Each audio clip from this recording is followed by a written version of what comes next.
I'm Julia McFarlane, host of One Decision, the podcast that looks at the choices made that shape our world.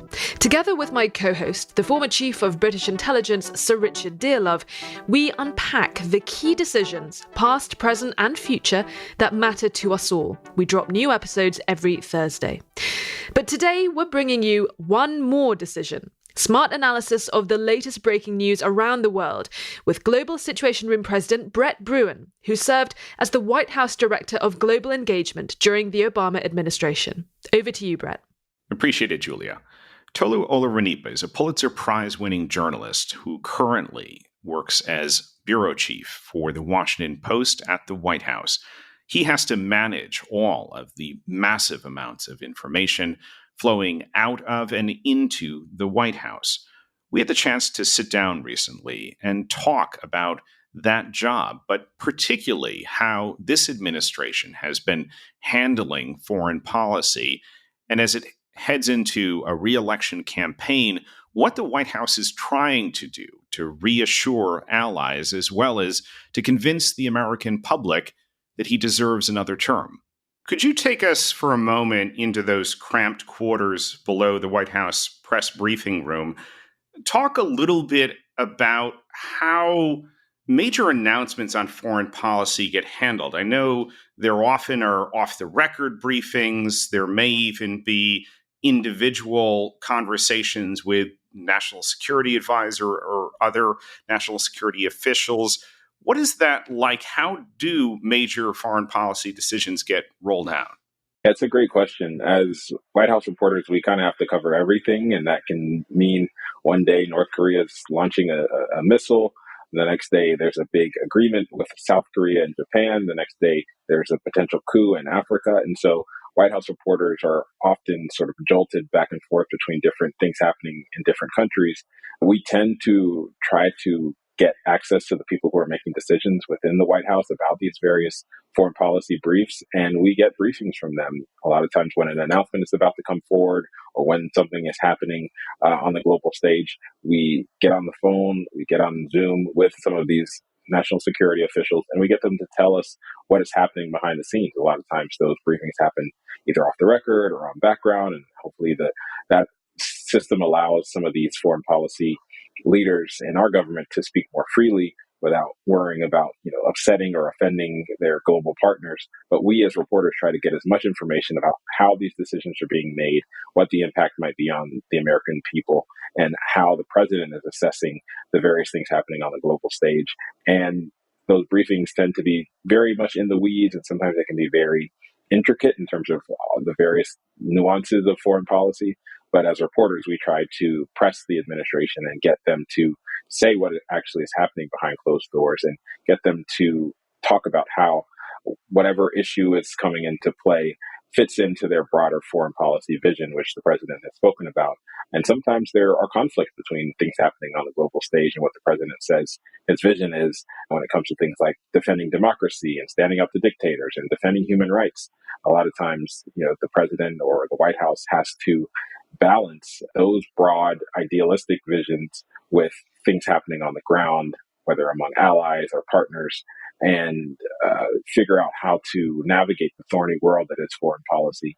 And reporters have to figure out where to make emphasis and where to translate and how to translate that information to readers. And I won't force you to reveal any tradecraft or tactics, but there are a lot of leaks or there's information that's coming to you, whether it's from within the administration, from those in the opposition, even from foreign governments who may be trying to reveal plans or intelligence. How do you handle those? And then what's the interaction like with the White House around some of those revelations? Well, leaks, disclosures, private information, those are the coin of the realm in political journalism and foreign policy journalism. Essentially, you're telling the public things that are happening behind closed doors, things that are being done by their government, things that are being done by other governments, trying to get to the truth of the matter. There are people that are hired to put a spin on things, to present things in a positive light. But as reporters, you have to take that information along with other information you may be getting that may contradict sort of the sunny, optimistic, well put together message that may be coming from the White House press operation. And you have to figure out what's actually happening, figure out how things are actually taking place behind closed doors. And so those leaks often allow reporters to get behind the scenes. It allows the public to understand what's happening. And so, we value those, but we also, try to vet them. We try to make sure that they're fact checked as much as possible. When we get maybe an unauthorized disclosure, we do take it to the White House or take it to the person who may, have an official response and give them an opportunity to respond to what people are saying or respond to the information that we have. And we make sure that their response is included in whatever reporting that we do. And we weigh the various competing interests, and we weigh the various information that we're getting, and we figure out the best way to present it to the public. It's not always easy because sometimes you're getting two completely different contradicting pieces of information from two different sources, and you have to figure out who's more credible and figure out whether or not one side has more evidence behind what they're saying than the other. And so there are a lot of very nuanced, difficult decisions that have to be made when you're putting together these stories, especially when it comes to unauthorized information, sometimes classified information, and reporting on it and trying to report on it in a responsible way. And often you will, I imagine, get the argument from the administration on national security issues that this would put lives in danger, potentially could destabilize certain countries. Just share a little bit in terms of how, as the bureau chief for the Post, you and your colleagues try to assess those arguments, because obviously there's also just a vested interest in not having certain information disclosed. That's right. And these are the situations are never straightforward and never easy, but I think our North Star as journalists is that more information to the public is generally a good thing, and we generally err on the side of providing information to the public about what their government, what their taxpayer dollars are doing, both here in the U.S. and on the world stage. Now, we do obviously take precautions, and we do listen to government officials when they tell us that information being disclosed could have a detrimental impact. We do work these things out sometimes, and we do sometimes come to an agreement with government officials. And there are times where we agree to disagree, and we go ahead and publish something that, for one reason or the other, the administration or the person or the people in power do not want to be disclosed. And that's part of our role with the First Amendment, is that, we do play that watchdog role and sometimes shine a light on things that are happening that the government does not want to be exposed. And we try to do so thoughtfully. We try to do so responsibly. We try to weigh the varying interests at play and try to make sure, especially when lives are at risk, that we are being responsible about what we disclose.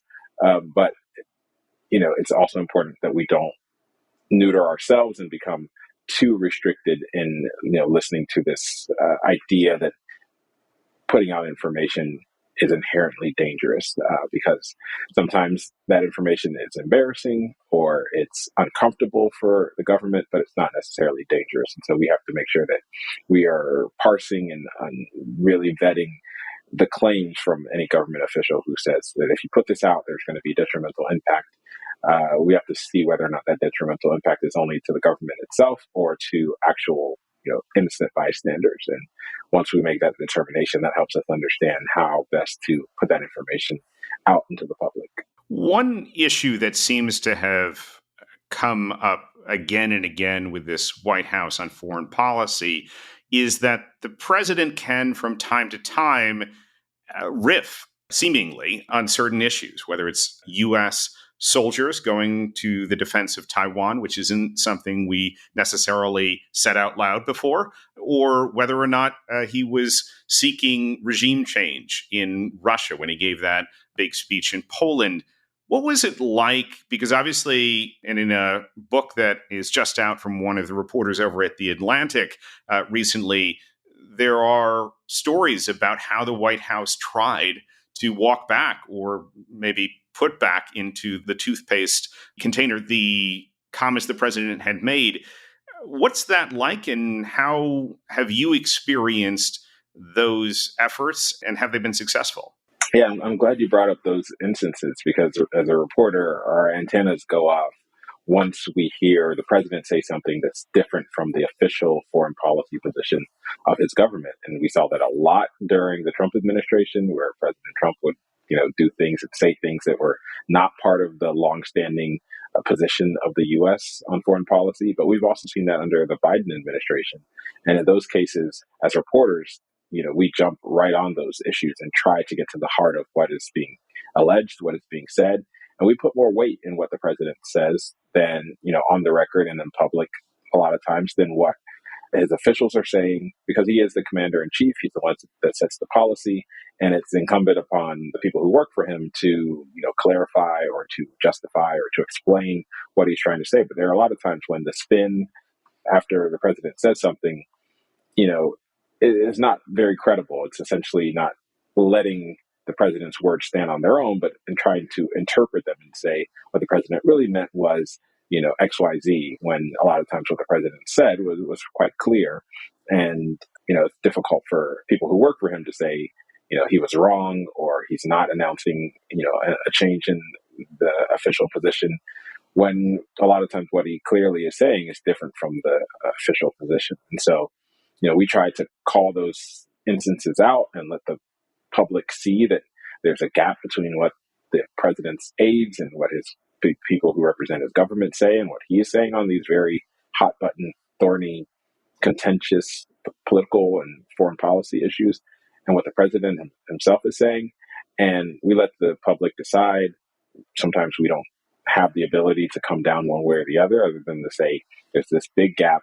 It's not common for there to be a major gap on a major issue between the president's rhetoric and that which his officials are saying. And we leave it to the public to decide about what that means, even as we present as much information about what the various sides are saying. You've accompanied the president on a number of foreign trips. Is there something that stands out for you? I just would love to hear what are some of those anecdotes of what's taken place on those trips that stood out for you. Yeah, it's a great question. One thing that stands out to me after having covered the Obama administration and the Trump administration and now the Biden administration is that President Biden does not spend quite a large amount of time sort of doing these cultural visits when he travels abroad. A lot of times it's very much strictly business. He doesn't go off and do a cultural excursion. It's not a big part of his approach, but he has been able to speak to foreign audiences and get a lot more maybe enthusiasm and bigger crowds than he gets here domestically. And I found that really fascinating. It happened when he spoke in Lithuania in July. It also happened when he went to Ireland and gave a speech to thousands and thousands of people. And it's very clear that there continues to be a hunger for information from the American president.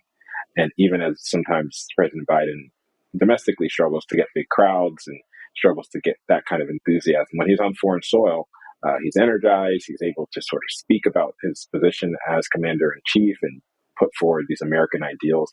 It's been really fascinating to see that thousands of people are interested in seeing him and coming out to hear what he has to say when he travels to these foreign countries, even though he's not sort of doing the normal kind of cultural politicking that you see from other presidents who go to a country and visit their cultural sites or taste their cuisine. He's really just speaking about American policy towards these countries. And I think in part because of so much turbulence that happened under the former president, people are really interested to hear what the current president thinks and hear about what American policy is and where it might be going as we move forward toward another election. Well, and Tolu, that brings up a really fascinating issue, coupled with the fact that we are hearing the president may try to stay above the political fray over the next few months as Republican candidates. His predecessor, Donald Trump, food fighted out on debate stages on the campaign trail. What do you think we're going to see from this White House when it comes to foreign policy, when it maybe comes to some of those foreign trips, which, as you say, provide him a unique opportunity to look presidential? He's going to be using his bully pulpit, using his role as commander-in-chief to address foreign policy, to travel to foreign governments. He's already traveled to several countries this year, and there are more trips that are coming up. And I think they will try to maximize the benefit that he gets from those trips, including, those large crowds that he often gets when he goes to foreign countries, and really try to show that he's being the president, that he is a steady hand, while what's happening on the Republican side with Trump being indicted and other candidates on the Republican side continuing to support him and continuing to back him despite those indictments is more chaotic than what the country is looking for. That's the message that's going to be coming from the White House. That's the message that's going to be coming from the president's campaign. And foreign policy is going to be a big part of that message as he takes that message both domestically and across the world. And yet we're seeing in a lot of foreign capitals right now anxiety over the prospect that Donald Trump 2.0 could be coming their way. What are you hearing from officials in the White House about that issue and perhaps how they are trying to assuage some of those fears? Yeah, that's a thorny subject. Folks in the White House do not like talking about the potential return of Donald Trump to the presidency. They, think Biden lines up well against Trump in a rematch, but they know that if Trump wins the Republican nomination, he has a chance of becoming president again, and that has upended a lot of foreign relations. There's only so much you can do as president. There's only so much you can promise to your foreign partners when Trump is looming in the background, potentially coming into office in less than 2 years, and willing to upend the partnerships, willing to upend the alliances, willing to upend the agreements that you make, as we saw he did in 2017, pulling out of the Paris Agreement, ending the Trans-Pacific Partnership, and taking all kinds of steps to upend global relations.